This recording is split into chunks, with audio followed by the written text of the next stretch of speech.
Barely 100 years after the beginning of the automobile civilization, experts warn that man has already burnt about half of the world oil reserve. It had taken nature millions of years to produce.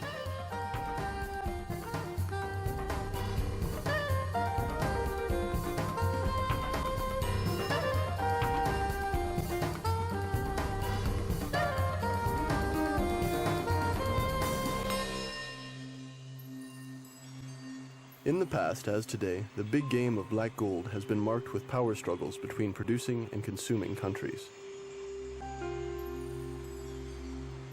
A new, more serious source of tension is now worsening the already strained situation: the decline of oil resources, which may occur in the following decades while the consumption of fuel grows.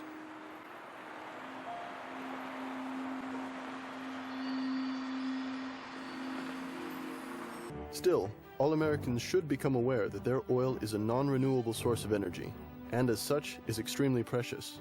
Unfortunately, it appears they haven't. This is what happened when the Anglo-British BP and American Amoco concluded the greatest merger in the history of the oil industry. Exxon and Mobil's reunification sounded as if Rockefeller, the old monopolist, had taken a posthumous revenge. As a consequence of this restructuring, most small companies were wiped out, benefiting the more powerful supermajors. Their activities were mainly focused on refining, distribution, and especially on petrochemistry, the profits of which had multiplied by 10 since the end of the 1990s.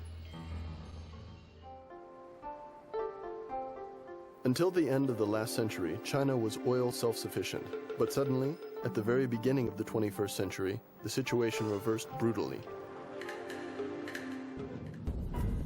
Well, if you go to Moscow, you'll see that all the money comes to Moscow and comes from oil. There's nothing else in Russia. Certain Russian oligarchs have worked very hard to keep Western companies out of Russia. As in the time of the Soviets, the government, and Putin in particular, have taken hold of the big game of black oil. Specialists all agree that progressive decline of hydrocarbon is inevitable, as it is the perfect example of a non-renewable form of energy. The answer may lie in modern technology.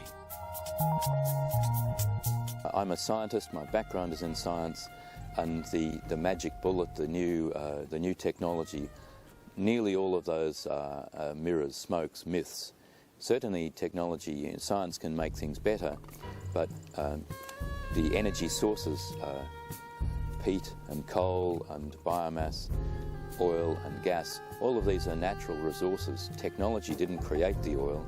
The oil was created by, as part of nature 140 million years ago. And yes, technology can't solve the problem. Technology has created the problems.